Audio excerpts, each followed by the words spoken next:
Welcome back to My Mind MashUps. Great to have you with us again as we dive deep into, well, another one of life's big puzzles. Today we're tackling something everyone experiences, but nobody remembers. Why don't we remember being babies?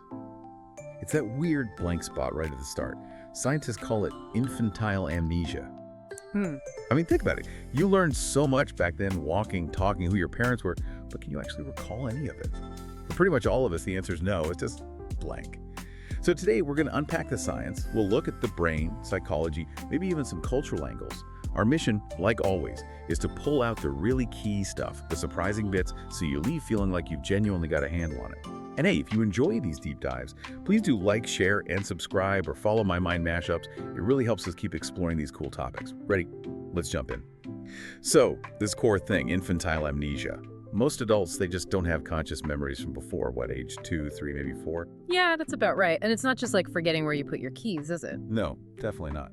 It's systematic. A whole chunk of your personal story, your autobiographical memory is just missing. A universal blind spot. Has this always puzzled people? Or is it a more recent scientific question? Oh, it's been noticed for a long time. Over a century ago, researchers were commenting on it. But it was Sigmund Freud, back in 1905, who actually gave it the name infantile amnesia. Ah, Freud. So he had a theory, I bet. He did. His idea was that these memories were actively repressed, pushed down because they were maybe too emotionally charged or linked to his psychosexual theories, maybe even trauma from birth. Okay, interesting idea. But where does science stand now? Is that repression theory still accepted? Not really, no. While Freud definitely highlighted the paradox, why don't we remember, his specific idea about repression isn't supported by the evidence we have now. Modern psychology sees it much more neutrally. It's seen as a normal part of development, not something sinister or deliberately hidden. But it's not like a switch flips on your 3rd birthday, right? It's Yeah. more gradual.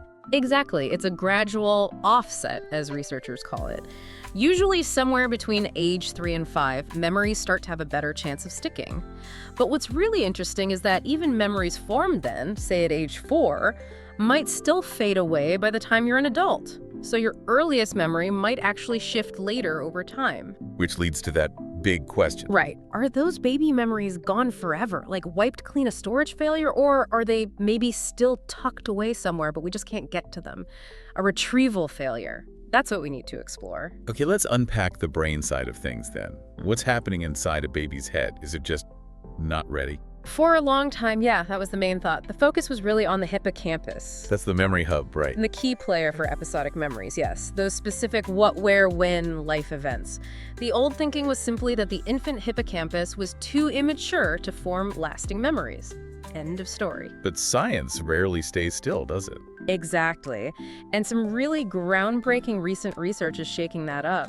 Studies are showing that even babies, maybe as young as 12 months, can actually encode episodic-like memories. They've seen hippocampal activity in infants that are remarkably similar to adult patterns when they later recognize something they've seen before. Whoa, so they are recording stuff.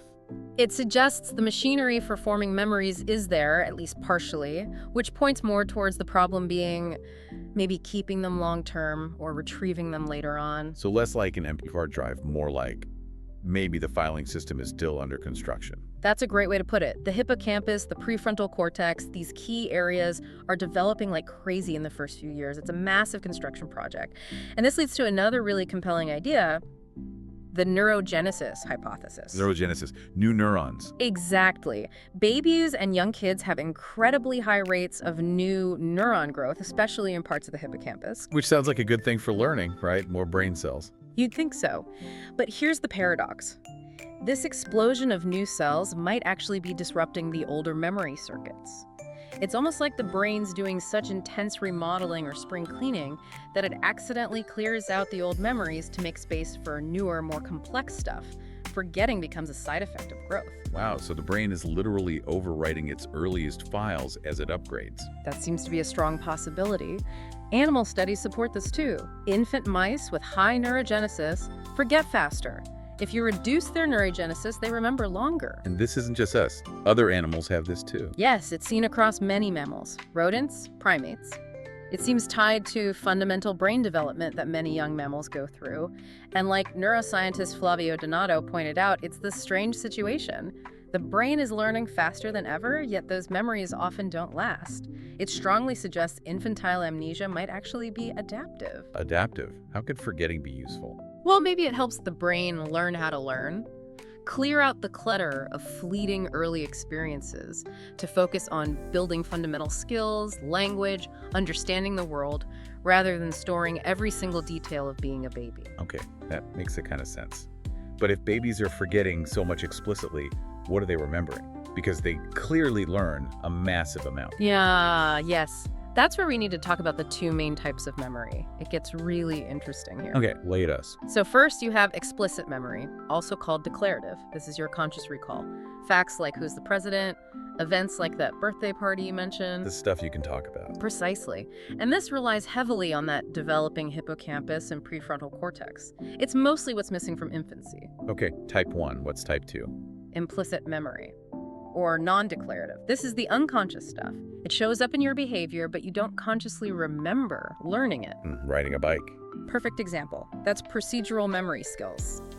But implicit memory also includes emotional conditioning feelings, associations, like feeling safe with a caregiver or anxious around loud noises. You don't consciously recall learning those feelings, but they're stored. And babies are good at this kind of memory. Incredibly good, right from birth, even before. They form robust implicit memories. Can you give some examples? What kind of implicit stuff sticks? Sure. Think about recognition. Newborns recognize their mother's smell, her voice, things they were likely exposed to even in the womb. Within months, they know familiar faces from strangers. Studies show 7-month-olds can recognize a face they saw weeks earlier.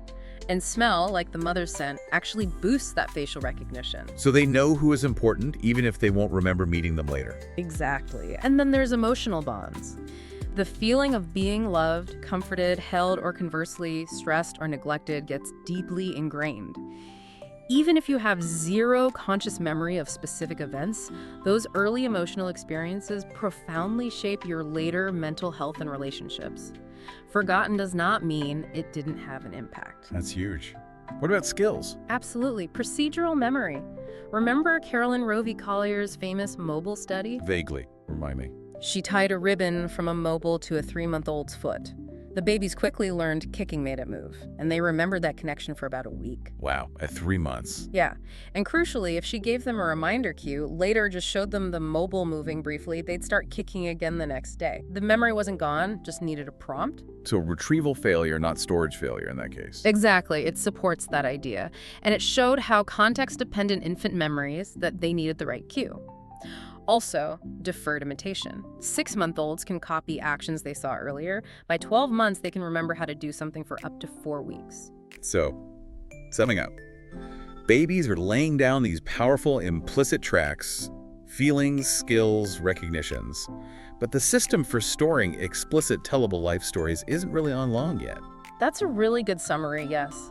The pathways just aren't mature enough for those lasting autobiographical memories. Okay, so brain maturity is a huge piece. But what about the mind itself? Yeah. Does how we think, our language, our sense of who we are, does that play a role too? Oh, absolutely. These cognitive factors are critical. Think about language acquisition. Which kicks in around age 2, 3. Right around that time, ages 2 to 5 typically. Before that, memories are encoded differently, maybe more sensory, imagistic, emotional. Once your mind becomes language-based, trying to retrieve those pre-verbal memories is like trying to open a file with the wrong software. There's sort of translation barrier. The verbal mind struggles to access nonverbal memories. Like trying to describe a dream you can only feel. Something like that, yeah. The structure isn't compatible. And then there's the sense of self. Right, you need an eye to have my memories. Exactly. Autobiographical memory is inherently about you, your life story. Infants live much more in the present moment. They don't have that stable concept of me extending through time. You see the beginnings of it with the mirror test recognizing themselves around 18 to 24 months. And when they start using I and me, that's the dawn of a self-schema. A way to organize experiences as personal. Yes. Without that framework, how do you file experiences into a coherent life story that you can retrieve later? It's likely no coincidence that our earliest memories usually date from after the sense of self starts consolidating. And I guess how we talk about memories matters too, like parents reminiscing with kids. Hugely important. That social interaction is key. When parents talk with toddlers about past events, remember the zoo, remember the big slide, they're not just triggering recall, they're actively teaching the child how to structure memories into narratives, how to tell their own story. Which could strengthen those memories. Definitely. And this connects to those cross-cultural differences we see. Ah, yeah, you mentioned that earlier. Right. People in Western cultures, like the US, often have slightly earlier first memories, maybe around 3.5 years. This might be linked to a cultural focus on individual experiences and personal narratives early on. Whereas in some East Asian cultures, like Korea or China, where the focus might be more on group identity, the average earliest memory tends to be a bit later, maybe closer to 4 or older. Fascinating. And the Maori example. Yes, Maori adults in New Zealand, with very strong oral traditions and recounting family histories, often report even earlier memories, sometimes around 2.5 years. So our biology sets the stage, but our culture and how we learn to tell stories shapes how we access or even form those early narrative memories. It's biology and biography. Well put, it's an interaction. Okay, let's try and bring all these threads together then. Why this universal forgetting? What's the big picture? Well, it really seems to be a convergence, doesn't it? Not just one single cause. You've got the biological factors. The brain, especially the hippocampus, is still under construction. You've got that rapid neurogenesis, the brain's own remodeling, perhaps interfering with or overwriting early traces. Accelerated forgetting, essentially. Right, the spring cleaning effect. Then there's the retrieval failure idea. Memories might be there in some form, but the cues change, or the way they were stored isn't compatible with how our adult brain searches. The filing system changed. Exactly. And add to that the cognitive shifts, the developing sense of self needed to anchor personal memories, and the arrival of language, which changes how we encode and retrieve everything. So language creates a kind of barrier to pre-verbal memories. Potentially, yes. And finally, that adaptive forgetting idea maybe is just beneficial for development to prioritize new learning over detailed recall of infancy. So the consensus isn't picking one winner, but seeing how they all weave together. That's the current scientific understanding, yes. Infantile amnesia seems to be the natural result of this complex mix of neural maturation, cognitive development, how memory systems change, and maybe even an adaptive process. It's multi-layered. It makes sense that something so fundamental wouldn't have a simple single explanation. Now, moving beyond the pure science, this phenomenon, this blank slate, it must have sparked other kinds of interpretations over the centuries, right? Cultural or philosophical takes. Oh, absolutely. It's a universal human experience, so naturally people have tried to make sense of it in different ways. We touched on cultural narratives influencing memory recall. Like the Western versus East Asian differences, or the Maori example. Precisely. How a culture frames childhood and storytelling can subtly shape what individuals access from their early past. But then you have more, let's say, spiritual or philosophical ideas woven through history, too. Like what? Well, think of ancient Greek mythology, the idea of drinking from the river Lethe, the river of forgetfulness, before being reborn into a new life. It's a powerful metaphor for this very amnesia. A mythical explanation for the blank slate. Or Plato's idea of knowledge being recollection from a past existence, implying we had knowledge or awareness that gets forgotten at birth.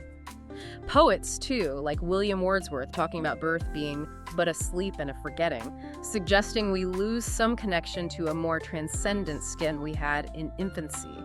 Heaven lies about us in our infancy, he wrote. That's beautiful, a sense of losing something profound. Some modern spiritual ideas echo this infant's being fresh from the divine, with a veil gradually closing. Or even certain interpretations of religious texts hinting at prenatal awareness, like Jeremiah saying, "Before I formed you in the womb, I knew you," which then presumably fades from our conscious mind. And philosophical views. Beyond Freud. Well, Freud's repression idea, though largely disproven scientifically for this phenomenon, was a major philosophical take. Carl Jung talked about the collective unconscious. Others have simply suggested that an infant's mode of consciousness, pure awareness perhaps, without language or a defined self, is fundamentally untranslatable into adult cognitive terms. We just don't have the tools to access it. So these aren't scientific explanations, but they show how deeply this mystery resonates, how we try to understand that lost time.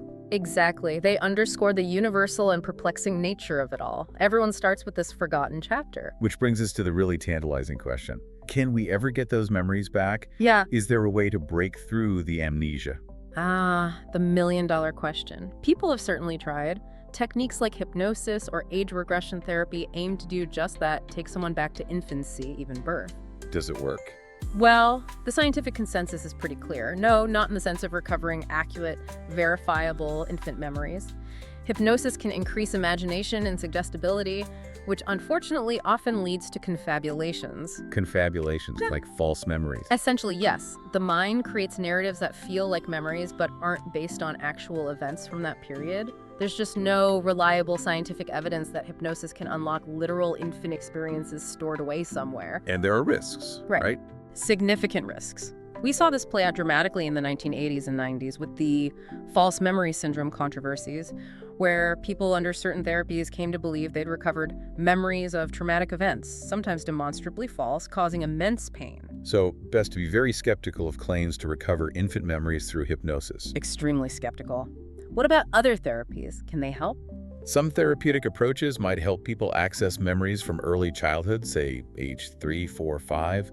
Sometimes fragments, emotions, or sensory details emerge. Right, but retrieving verifiable memories from true infancy before age 2, say that remains highly unlikely through current therapeutic methods. And it's crucial to remember how easily memory can be distorted. Many things people think are their earliest memories are actually reconstructions based on photos, home videos, or family stories they've heard repeated over the years. So you hear the story of your first step so many times you feel like you remember it, but it's the story you remember, not the event itself. Precisely. Memory is reconstructive, not like a video recording. So the bottom line scientifically, true infant memories before about age 2 are generally considered beyond conscious recall. There's no scientifically validated method to retrieve them. The focus now is more on how those early unremembered experiences still shape us implicitly, right? Exactly. Understanding the impact rather than chasing the specific recall. Okay, so let's bring this all home. We've covered brain development, memory types, cognition, culture. What's the big takeaway on why we don't remember being babies? The big takeaway is that it's a complex interplay. It's not just one thing. The scientific consensus points to that immature brain circuitry, especially the hippocampus, Still under construction. combined with the lack of robust language and a stable sense of self needed to encode those memories in a way our adult minds can access. The encoding specificity problem, how it was stored, doesn't match how we try to retrieve it now. The brain essentially resets or upgrades its explicit memory system. But, and this seems really important, just because we don't consciously remember doesn't mean those years didn't matter. Critically important. Those first few years are profoundly formative, even if blank in our memory banks. Babies are learning machines. They're forming attachments, learning language basics, developing motor skills. And the implicit memories from that time, the feeling of safety or stress, the patterns of relationships, the foundational skills, those absolutely persist. They shape our personality, our emotional regulation, our expectations of the world, all without conscious recall. They shape us without us remembering them being shaped. Beautifully put. That's why responsive, nurturing caregiving in infancy is so vital. Its impact is encoded deeply, even if the specific moments are forgotten. And even with all we know, there are still mysteries, right? Open questions. Oh, plenty. Scientists are still digging into the exact mechanisms.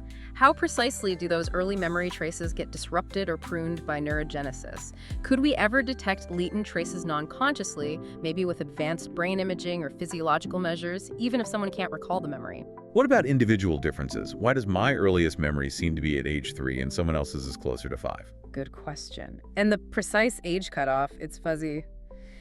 What are the evolutionary advantages, really, of this forgetting? Could understanding infant memory better help us treat issues stemming from early adversity or trauma, even if the memories aren't explicit? And the futuristic question. With technology like neuroimaging getting so advanced, could we ever theoretically see or somehow access those lost memories directly? That's deep into speculative territory, but it's a question researchers ponder. For now, though, the focus is understanding the process. And maybe the most profound idea is that infantile amnesia isn't a bug, it's a feature. It's a normal, probably adaptive part of becoming human. The brain prioritizes building a foundation for future learning over keeping a detailed diary of babyhood. So here's a final thought to leave you with. The narrative of our life, the story we tell ourselves, effectively begins somewhere in toddlerhood. But that forgotten prologue, those first couple of years, laid the absolutely crucial groundwork for everything that followed. Thank you so much for joining us on this fascinating deep dive into why we don't remember being babies. We hope you found it insightful. If you enjoyed exploring this with us, please do hit that like button and subscribe or follow My Mind Mashups so you don't miss our next deep dive. You can find My Mind Mashups on all the major platforms. Amazon Music, Audible, Facebook, Pocket Casts, Spotify, and YouTube. Thanks again for listening. Keep exploring, stay curious, and we'll catch you next time.